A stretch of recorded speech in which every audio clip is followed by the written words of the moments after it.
भगवते वासुदेवाय।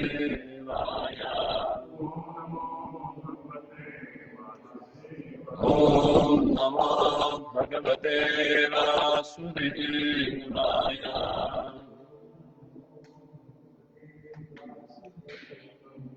नारायणं नमस्कृत्यं नरं चैव नरोत्तमं देवीं सरस्वतीं व्यासं ततो जयमुदीरयेत्।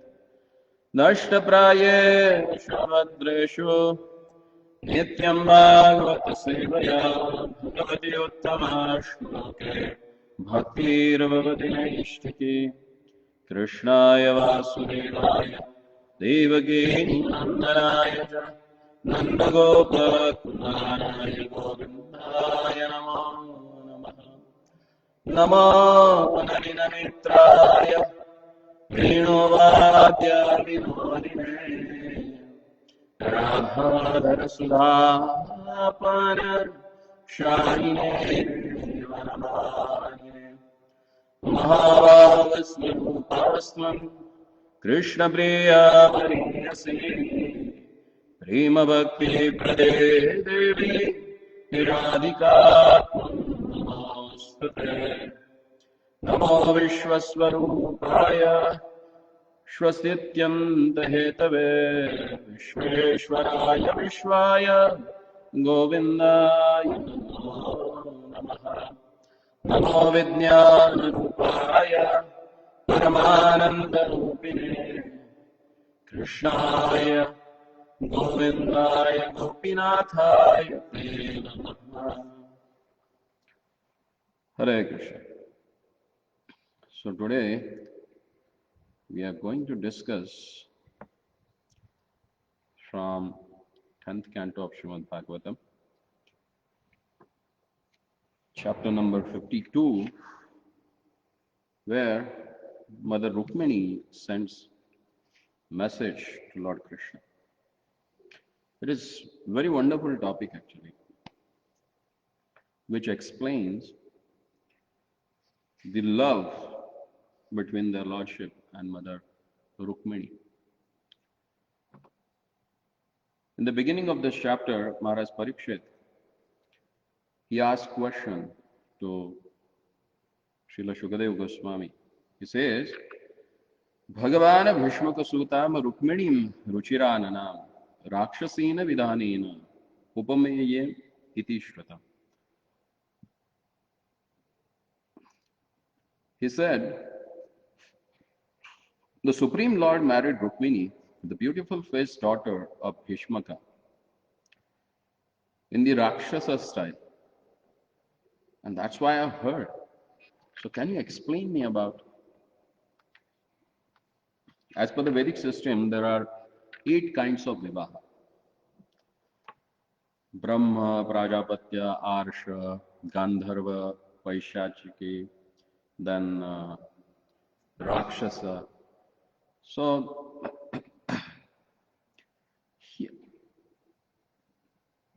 Maharaj Parikshit was quite wondering, Lord, who is the Supreme Personality of a Godhead, now why he has to do this? Why he has to abduct someone's daughter and get married? Because that's the way that Rakshasa, they do. They kidnap someone and they get married forcefully. He said, that's what I heard, but can you explain me?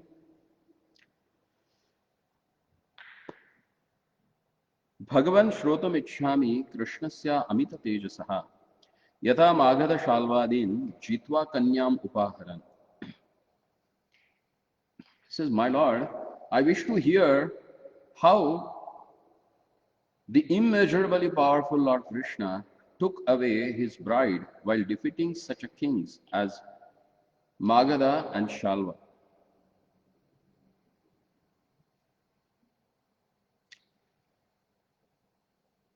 See, actually, before this topic begins, Jarasandha actually, along with the 27 Akshavani soldiers, he came to fight with Krishna and Balram.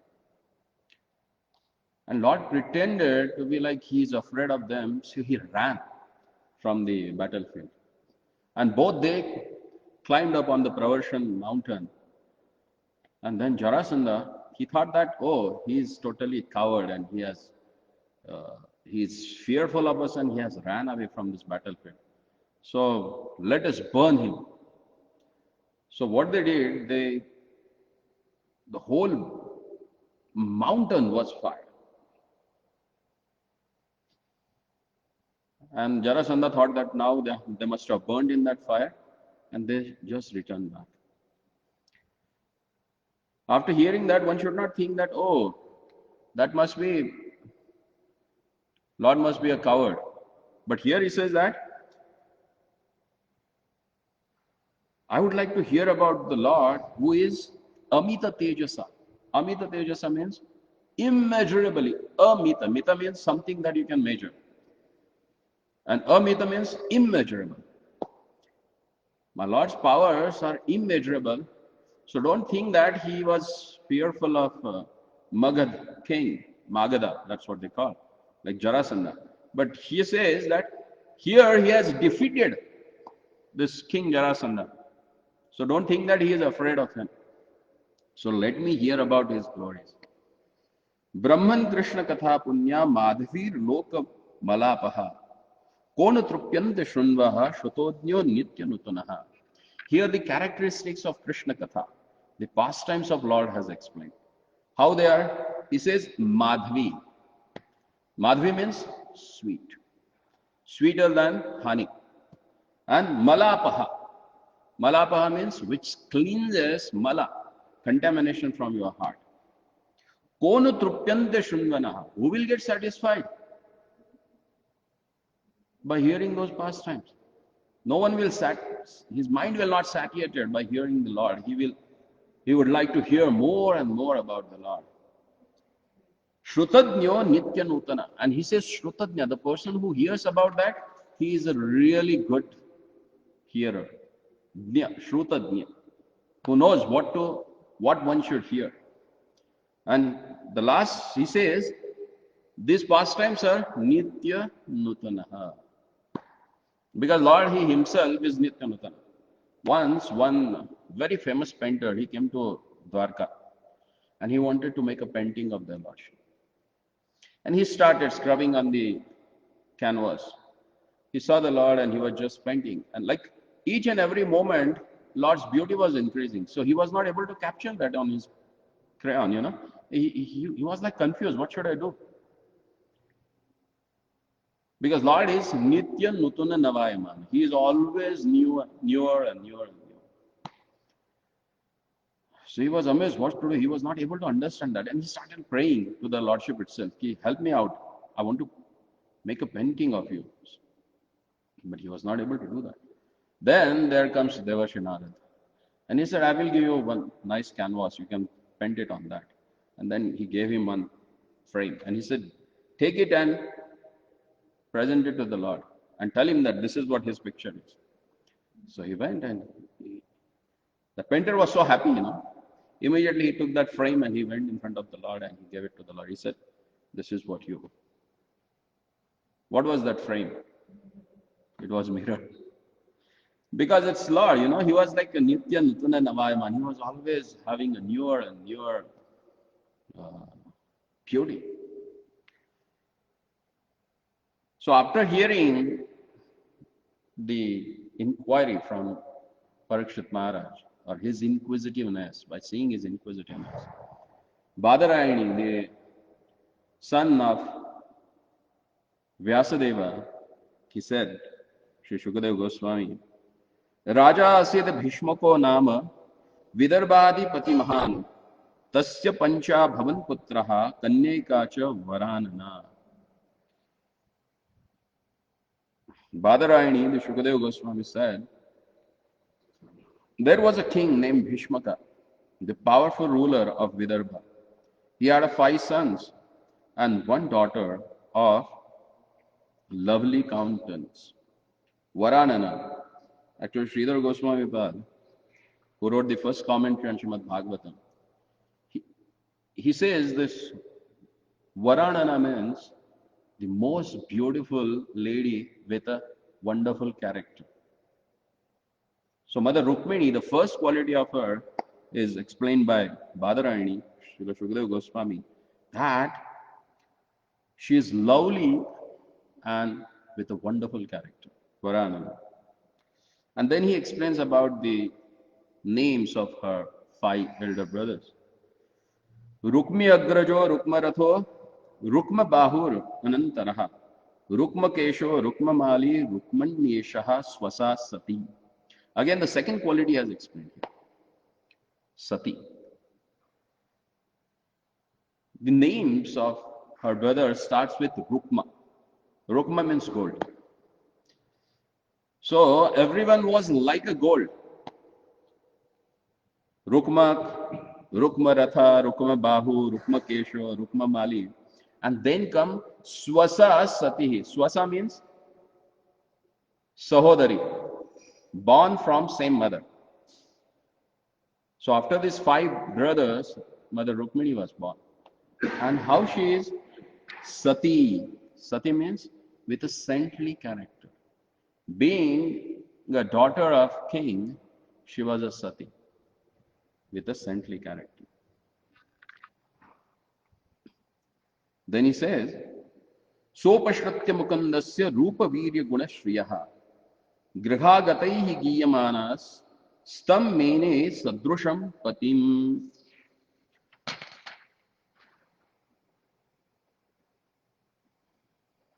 Actually, Maharaj Bhishmak and his wife, her name was a Shuddhamati. Where Lord takes birth, or where Lord's potency, she takes birth.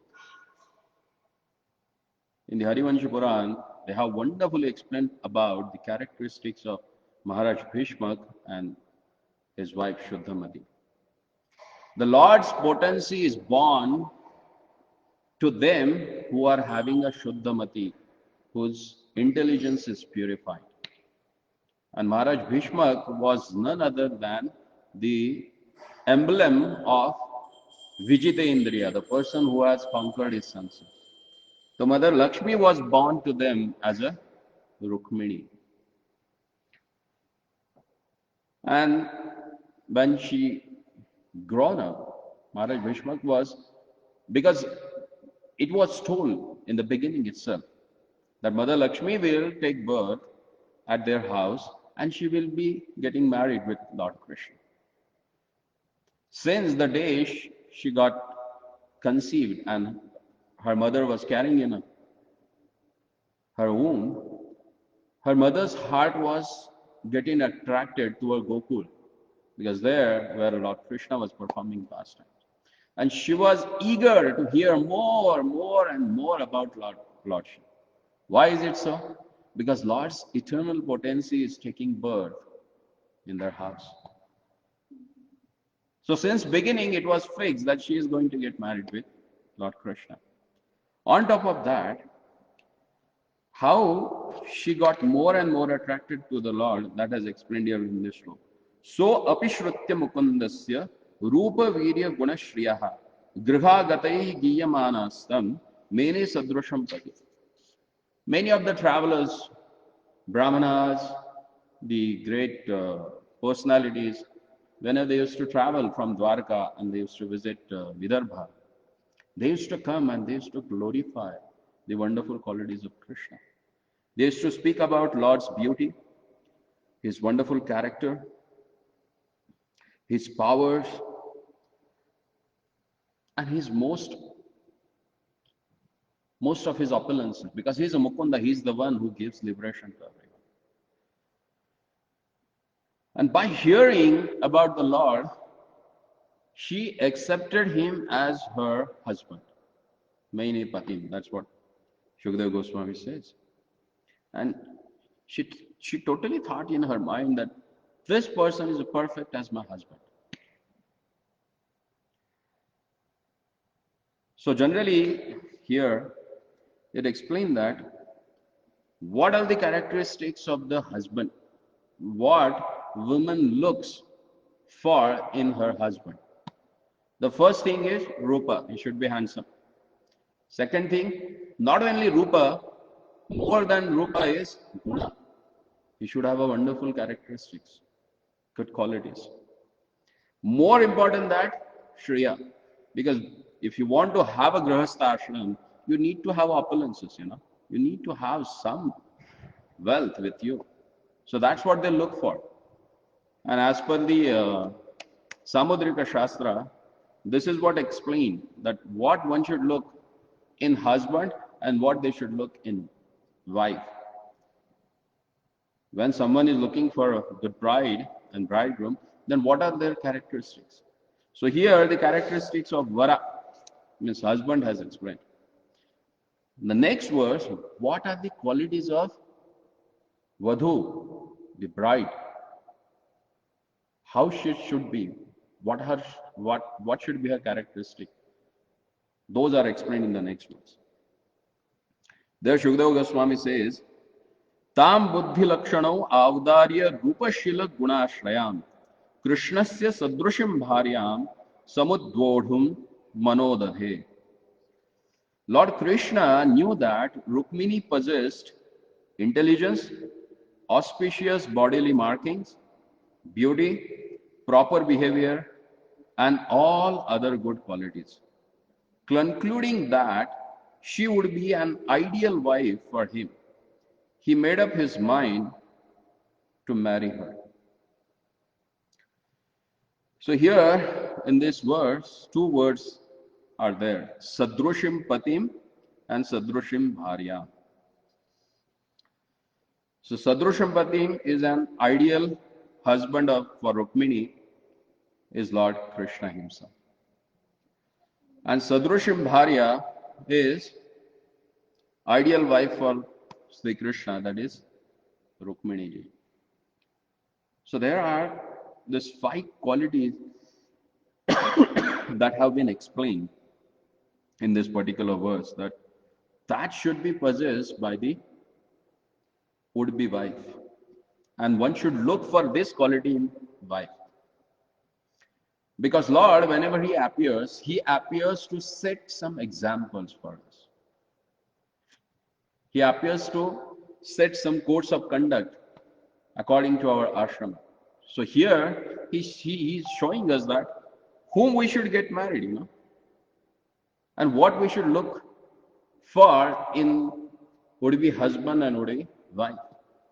So would-be husband should be handsome, with a good character, and he should have enough wealth so that he can maintain his grahastha ashram. And would-be wife should be, the first quality is explained, that buddhihi, she should have intelligence. So what is this intelligence here? In Bhavavarta Subodhini, the commentary written by Shripad Vallabhacharya, he says that buddhi here indicates paramartha vichar, means that woman, she should have intelligence to think about the spiritual progress in grahastha ashram.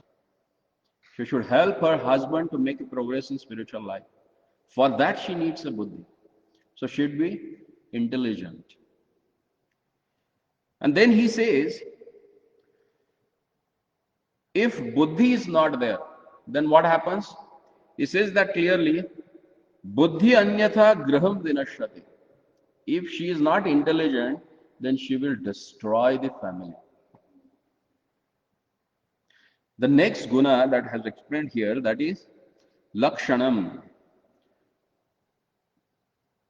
So here lakshanam means saundaryam samudra shastra uktam lakshanam. These are the lakshanas which are explained in the Samudrik Shastra. There are 13 different lakshanas as explained about a good woman who can cherish the husband's life. And that should be possessed by that lady. She should have that uttama lakshana.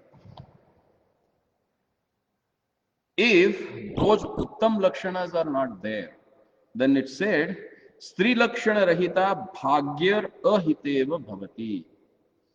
If that woman, if she does not have good lakshanas or good bodily features, which indicates the fortune, good fortune, then that spoils the future of that family. So second is Lakshana. Then he says about if someone has an intelligence, if someone has a good Lakshanas, then that should have a Audarya. Audarya means? What is Audarya? No. Its most important quality. Vadanyata. Vadanyata means she should be merciful. She should have that Udarta. Even if someone offends her, she should take it and be a good for them, Udarta. She should have a sublime character. That's why in one of the vows of Saptapadi, when he says that, that is the fifth vow actually. Pashur Panchapatir Bhava. Pancha Pashubhir Nayir. Lord Vishnu should take you to the great opulences at my home for not only the human beings, with all the animals.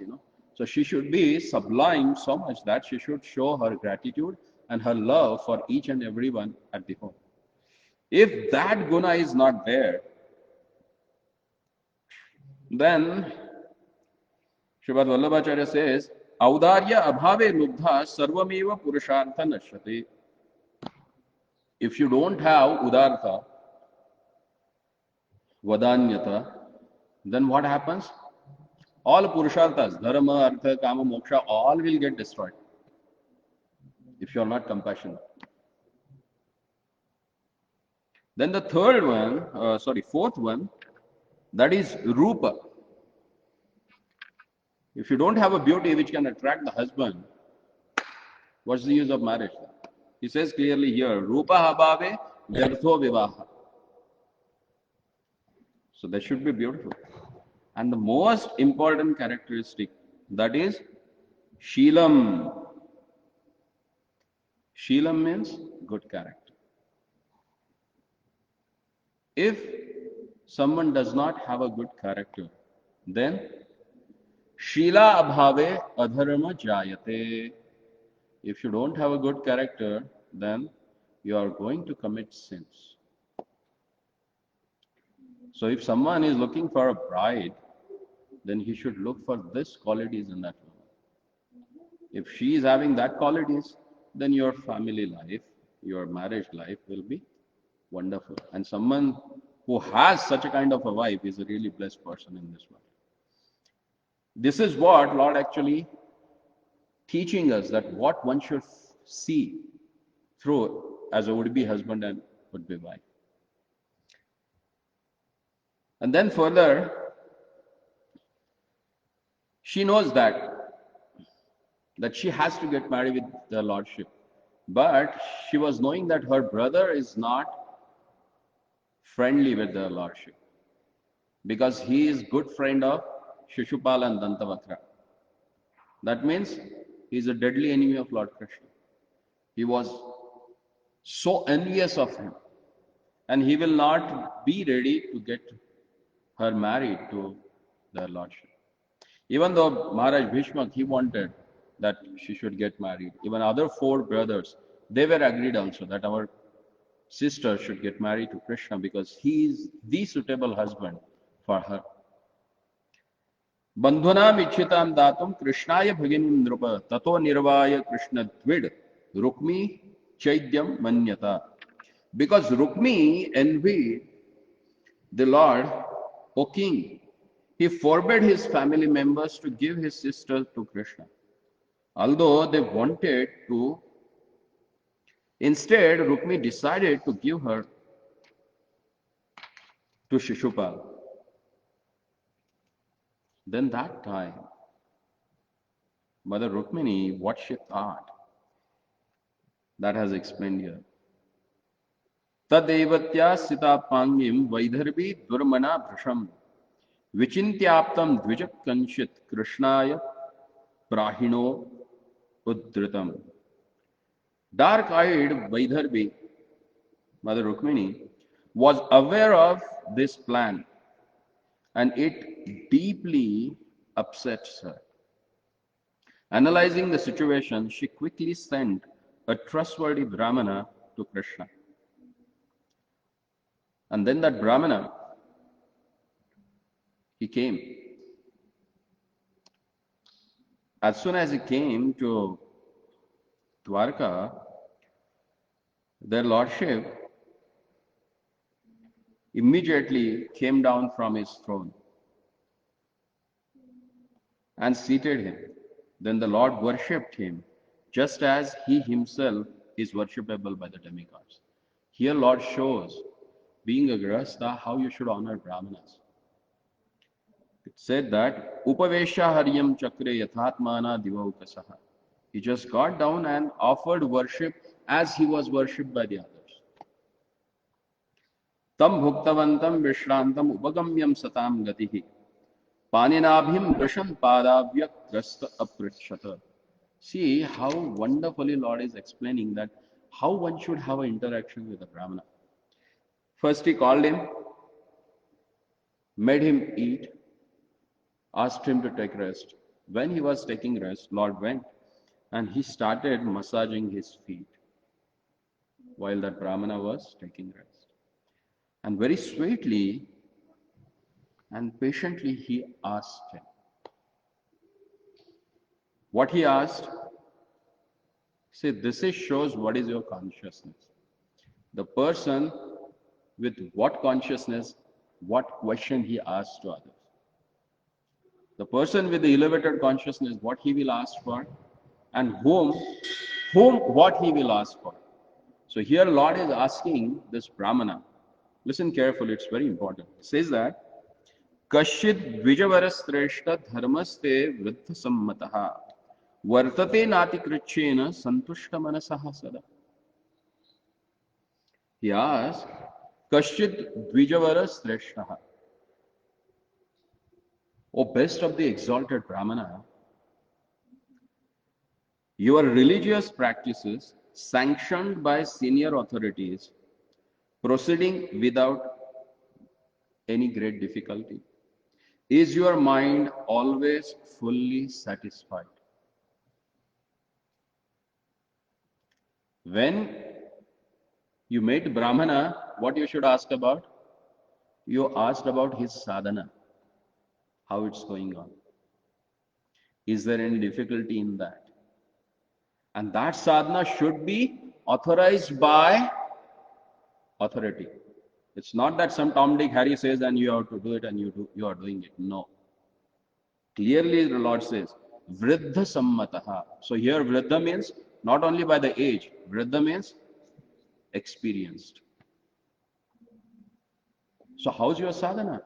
How's your religious practices? Are they going well? And then he asked that, Santushta manasa sada.